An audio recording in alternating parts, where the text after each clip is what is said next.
ایک عالم دین نے بتایا کہ اللہ کے نزدیک طاقتور ایمان والا سب سے محبوب ہے اور اللہ کے قریب ہے۔ بالکل ٹھیک ہے، حضور صلی اللہ علیہ وسلم قوی مومن ضعیف مومن سے اچھا ہے۔ اس کا مطلب یہ بتایا ہے کہ زیادہ مال والا آدمی اللہ کے زیادہ قریب ہے۔ کیا کہنا، جس کا مال کم ہوتا ہے وہ اللہ کے نزدیک بھی کم ہوتا ہے۔ بالکل صاحب، کیا بات ہے۔ کیا یہ عقیدہ جو مولانا نے بتایا یہ ہندوانہ عقیدہ نہیں ہے کہ ان کے بھگوان کے نزدیک بھی جو سب سے امیر آدمی ہے وہ بھگوان سے بہت قریب ہے؟ اور یہی اگر عقیدہ اسلام کا ہے تو اب آگے لمبی کیا پڑھنی، یہ عقیدہ ہے ہی نہیں، اور عقیدہ کسی اور چیز کا نام ہے بھیا، بالکل نہیں۔ یہ سرمایہ داروں کا عقیدہ ہے، مایا کو ملے مایا کر کر لمبے ہاتھ، جن کے پاس پیسہ ہوتا ہے نا زیادہ ہی، کچھ حرام کا کچھ بچتا نہیں ہے، کچھ اور طریقے اور ذرائع۔ سب سے اچھا ملک، سب سے اچھا ملک دنیا میں اس وقت پیسہ کمانے کے لیے ہمارا عزیز ملک ہے۔ صرف ایک شرط ہے کہ اللہ کا خوف نہ ہو۔ اگر خدا کا خوف نہیں ہے تو اتنی اچھی مارکیٹ دنیا میں ہے ہی نہیں، تو آدمی کرے۔ پتہ ہوتا ہے آخر ڈبو رہا ہوں تو بس ایک ہی جہان رکھ لینا، یہ رکھے یا یہ رکھے یا یہ رکھے، قطعاً ایسی کوئی چیز نہیں۔ حضور اقدس صلی اللہ علیہ وسلم جو فرمایا، اہل علم نے اس حدیث کا مطلب یہ لکھا ہے کہ اس زمانے میں لوگ جسمانی طور پر لڑتے تھے، تو ایک قوی اور طاقتور مومن جو کسی کمزور کو پچھاڑ کے زمین پہ دے مارے، اللہ کو زیادہ اچھا لگتا ہے بنسبت اس کے کہ کافر تو قوی ہو اور مومن جو ہے یہ ضعیف۔ اسی لیے تو رسول اللہ صلی اللہ علیہ وسلم نے عہد میں ایک صحابی رضی اللہ عنہ کو واپس بھیجا تھا۔ ان کا اللہ کے رسول آپ نے اس بچے کو رکھ لیا، مجھے واپس بھیجتے ہیں، ہماری کشتی کرا لیں۔ کشتی جب کرائی تو بچہ اسے واپس بھیجا تھا، اس نے اس کو پلٹ دیا، تو حضور صلی اللہ علیہ وسلم خوش ہوئے اور اسے رکھ لیا۔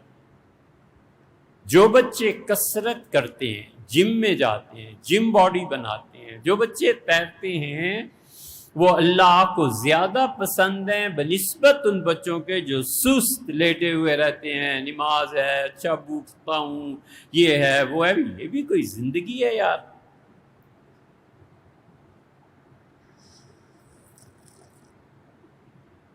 زندگی تو چست لوگوں کی ہے، زندگی تو ان لوگوں کی ہے جو ہمت کے ساتھ جیتے ہیں۔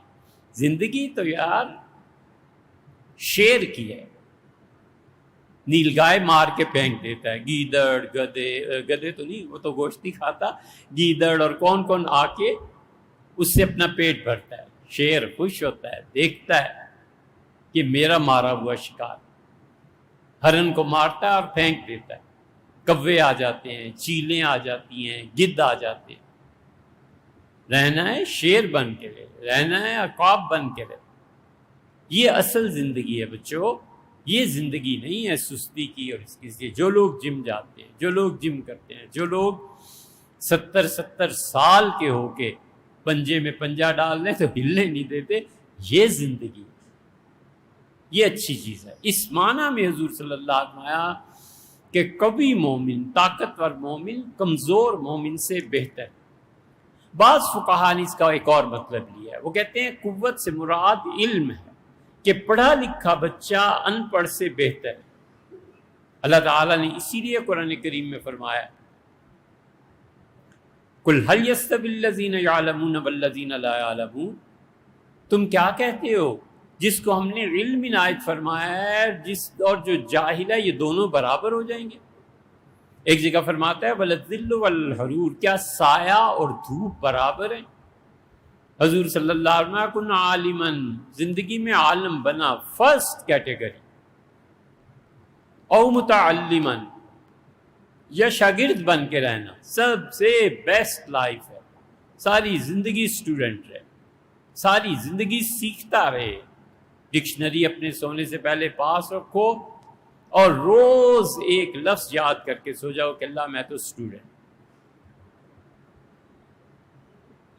معارف الحدیث منظور نعمانی صاحب رحمۃ اللہ کی 9 جلدیں ہیں، روزانہ رات کو ایک حدیث پڑھ کے سو جاؤ، بس 2 منٹ لگتے ہیں، سو جاؤ اور اللہ سے کہو اللہ میں طالب علم ہوں۔ اس لیے بچوں کہ جو اسٹوڈنٹ لائف میں مر جاتا ہے نا طالب علمی کے زمانے میں، اس سے قبر کا عذاب نہیں ہوتا۔ قبر کا عذاب بہت بڑی چیز۔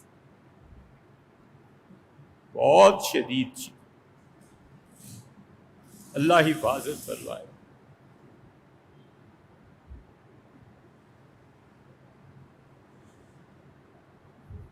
اس لیے فرمایا کہ کن عالمن، عالم بن کے رہو، نہیں شاگرد بن کے رہو، یا پھر مستمعن، ان جگہوں پہ جایا کرو جہاں تمہیں نئی نئی علمی تحقیقات سننے کو ملتی ہیں۔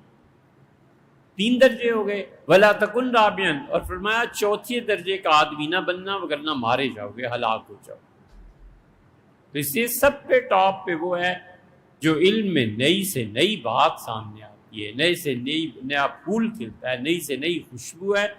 اس لیے اسلام میں کوئی ایسی چیز نہیں ہے کہ جو زیادہ دولت مند ہے وہ اللہ کے قریب ہے، اور جو کم دولت والا ہے، زیادہ دولت مند والے اگر اتنے ہی قریب ہوتے نا تو حضور اقدس صلی اللہ علیہ وسلم مدینہ منورہ میں امامت طلحہ رضی اللہ عنہ کو دے جاتے، مدینہ منورہ میں اپنے مسلح پہ عبد الرحمن ابن عوف رضی اللہ عنہ کو کھڑا کر دیتے، عثمان رضی اللہ عنہ کو کھڑا کر دیتے۔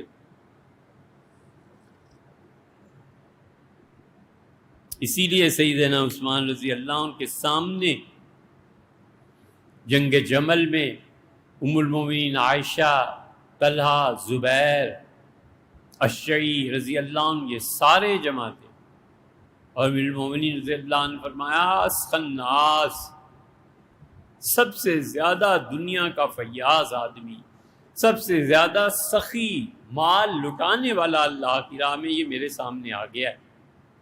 اور ام المومنین رضی اللہ عنہ کی جو انہوں نے تعریف کی کوئی نہیں کر سکتا۔ فرمایا اخشى الناس، اللہ سے سب سے زیادہ ڈرنے والی خاتون اللہ کے خوف اور ڈر سے میرے سامنے آ کھڑی ہوئی، کیونکہ عثمان امیر المومنین رضی اللہ عنہ کے خون کا مطالبہ کرنا یہ بہت بڑی چیز تھی۔ ملک میں قتل ہو جائے اور صحابہ رضی اللہ عنہ چین سے بیٹھ جائیں۔